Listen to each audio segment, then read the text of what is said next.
farzni o'qib bo'lgandan keyin salom berish bilan darhol turgan joyida sunnatni o'qib yuborish mumkin emas, yaxshi emas.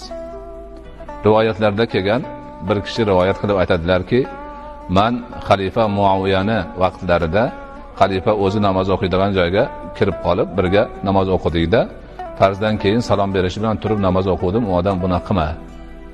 To'g'ri bo'lmaydi bu dedilar deb aytgan shu rivoyatni bizni mazhabimizda olgan.